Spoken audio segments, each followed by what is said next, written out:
Hey everyone, and welcome to another Deep Dives. Today we're going to be tackling a topic that's absolutely essential to all of us: sleep. It really is amazing how much sleep impacts our lives. It Yeah. affects everything, how we feel, how we think, how we function. It's It incredible. is. And we've gotten a ton of fascinating material from you about sleep. Seriously, a lot to unpack. So let's get started. First off, can you tell everyone a little bit about what kind of stuff we'll be covering in this deep dive? Well, we've got some great resources to work with here. A detailed table of contents and a whole chapter from a book all about sleep. But there's a bit of a I twist. twist. Okay, you've got my attention. The whole thing's in Chinese. Whoa. Okay, now I'm really intrigued. So how are we going to tackle this? No worries there. I'm fluent in Chinese, so we're all good. That's awesome. I'm glad we've got you here to guide us through this. My pleasure. And it's actually a perfect starting point because one of the things that really struck me was how differently ancient cultures viewed sleep.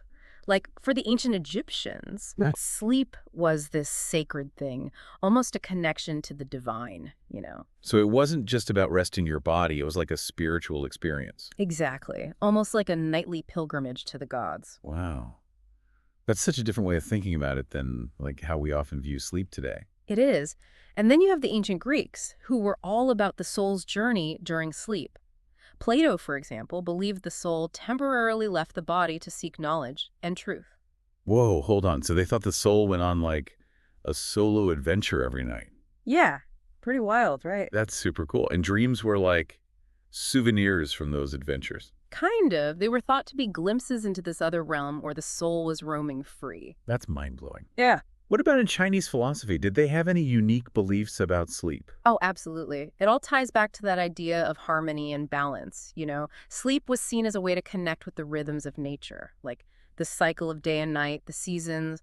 It was all about restoring that balance through sleep, which was considered essential for good health and well-being. I love that idea. It's like instead of fighting against nature's rhythms, we're supposed to be in sync with them. Exactly. This is already so fascinating. We're only just scratching the surface here, and I'm already seeing sleep in a whole new light.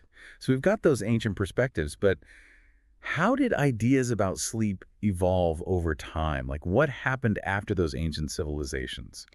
Well, if you think about it, a lot of those early changes were practical ones. Like, for example, in the Middle Ages, you see the introduction of beds and mattresses.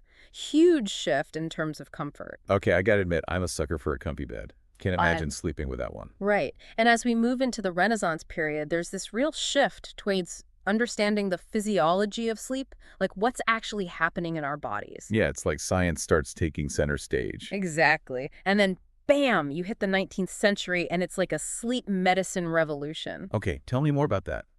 Well, for the first time, people start to understand sleep as a form of brain activity, not just this passive state. That's a game changer. It really was. And those early attempts at recording brain waves begin. It's amazing how those early scientists started to unlock those mysteries. I bet those early recordings were pretty basic compared to what we have today. Oh, totally.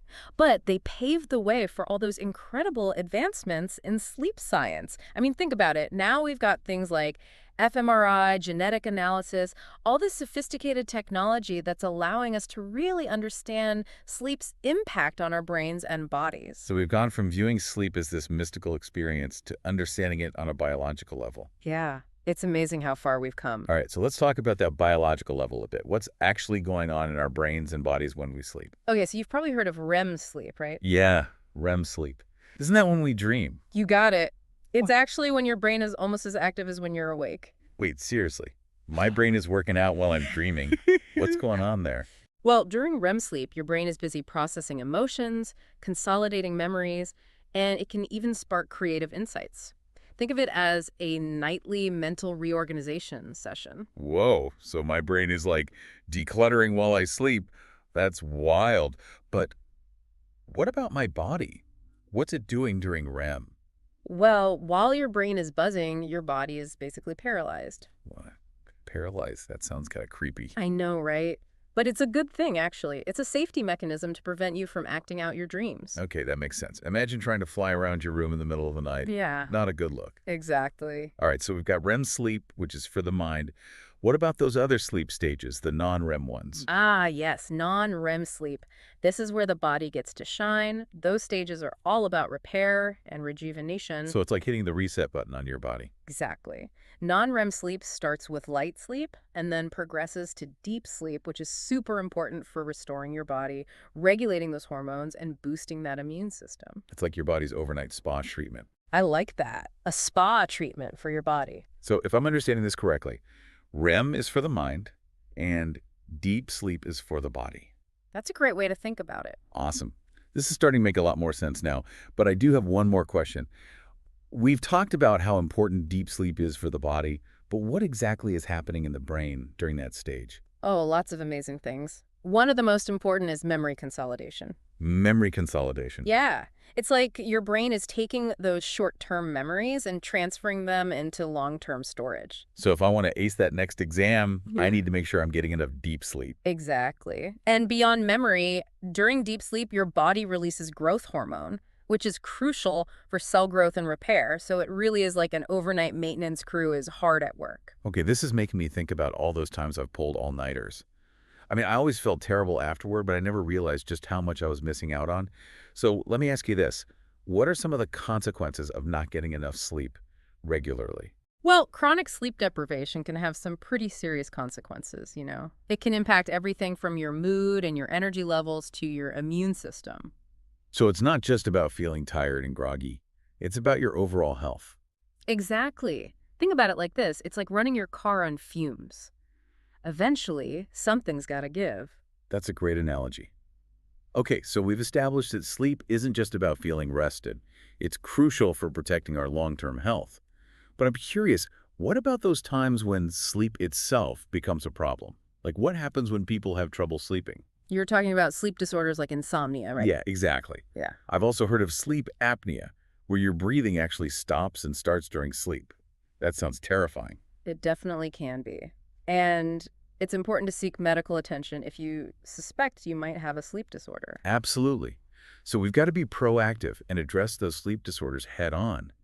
But what about those of us who don't have a specific disorder, but still struggle with sleep from time to time? What can we do to improve our sleep quality? One of the most effective approaches is focusing on what's called sleep hygiene. Sleep hygiene. Okay, I've heard that term before, but I'm not entirely sure what it means. Yeah, so sleep hygiene is basically about creating a personalized routine and a sleep-conducive environment that promotes better sleep. Things like having a consistent sleep schedule, making sure your bedroom is nice and dark and quiet, even the temperature. Oh, I've heard that keeping your bedroom cool can help with sleep. Exactly. It's all connected. Fascinating.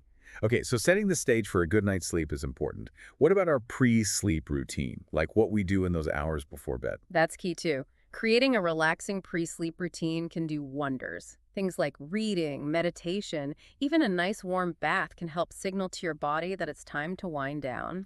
That makes sense. But I know one thing that can really mess with my sleep is technology, especially scrolling on my phone before bed. Oh yeah, that blue light emitted from our devices is a major culprit. It's so hard to resist, though. I know, right? It's almost an addiction. It is. I've definitely been guilty of staying up way too late, just scrolling through my phone, and then I wonder why I can't fall asleep.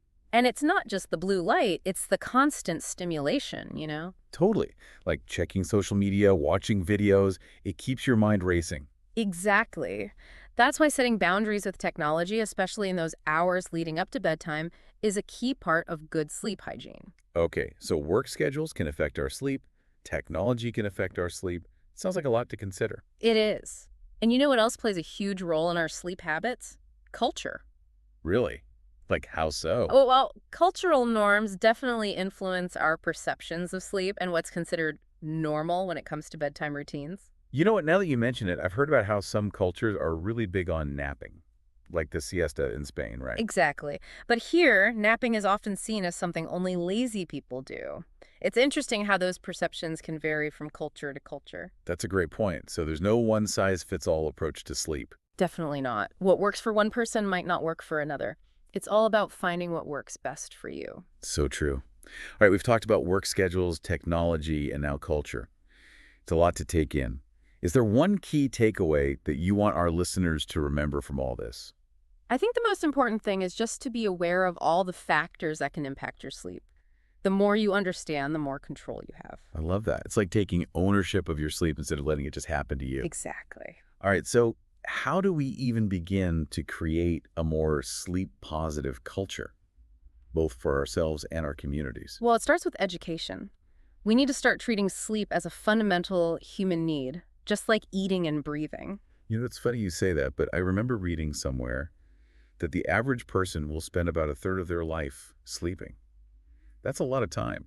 It is. And if we're going to spend that much time doing something, we might as well try to make it as positive and as restorative as possible. Absolutely. So how do we do that? Where do we even start? Well, I think it starts with small steps. Educating ourselves and those around us about the importance of sleep is crucial. And beyond that, it's about creating supportive environments that actually prioritize sleep. Okay, so what would that look like? Give me an example. Well, think about the workplace. We could advocate for more flexible work schedules, encourage companies to have policies that support employees' well-being, encourage people to take breaks and prioritize their health. It's like a cultural shift. Yeah. And at home, we can start by establishing those consistent sleep routines, create relaxing bedtime rituals, and most importantly, set those boundaries with technology. Okay, so it's about making conscious choices. Yeah. Right. And building healthy habits. Exactly. But what about those times when we're lying in bed staring at the ceiling and we just can't seem to fall asleep? Oh, yeah. We've all been there. What do we do in those moments? That's a great question, and it leads us to a discussion about some practical strategies and techniques that can help you fall asleep faster and sleep more soundly. Okay, so we've talked about how our individual habits, like those screen time habits before bed, can really impact our sleep. But I'm curious about the bigger picture stuff.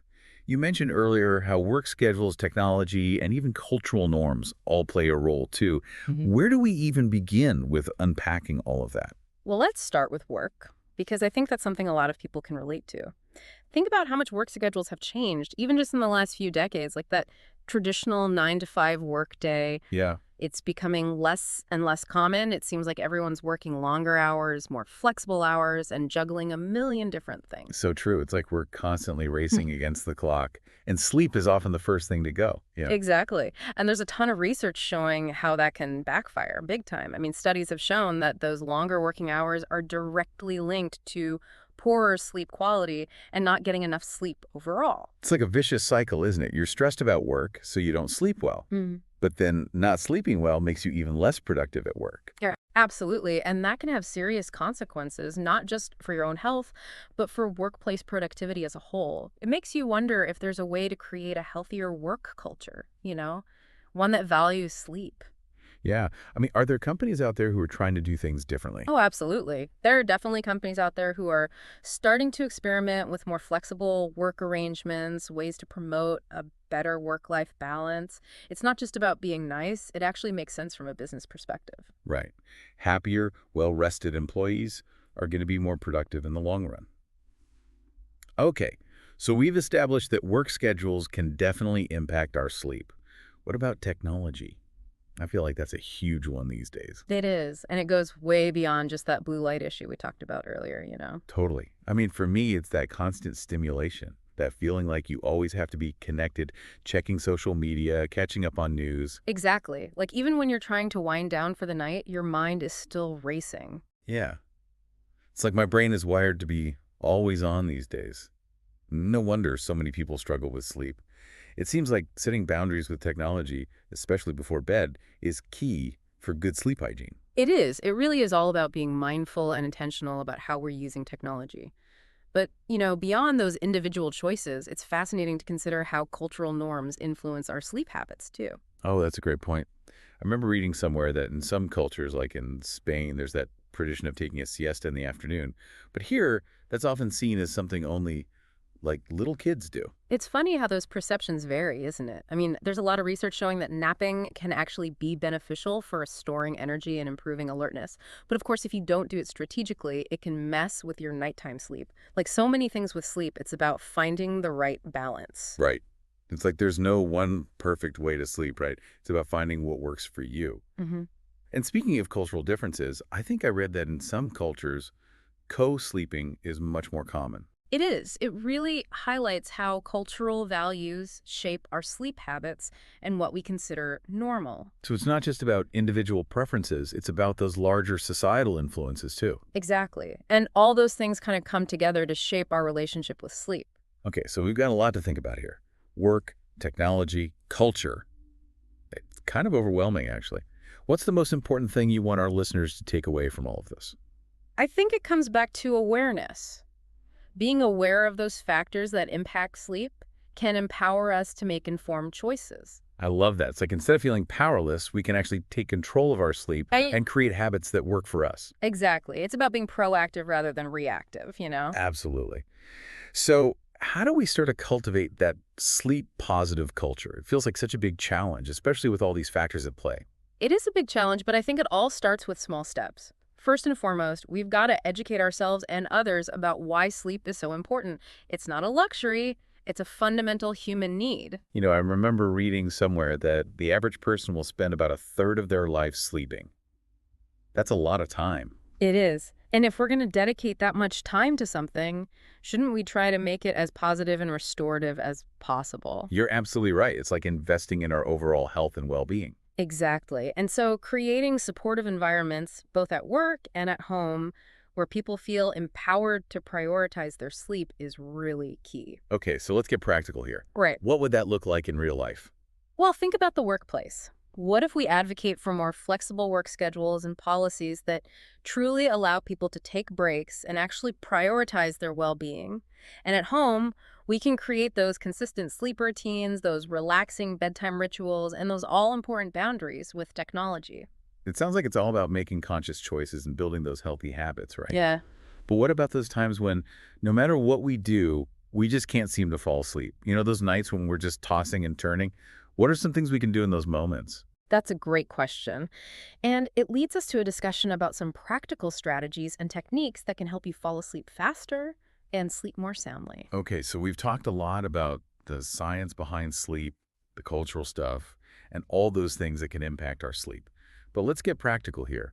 What are some things people can actually do when they're lying in bed, staring at the ceiling, and just can't seem to fall asleep? Well, first things first, it's important to remember that there's no magic bullet, you know? What works for one person might not work for another. Right.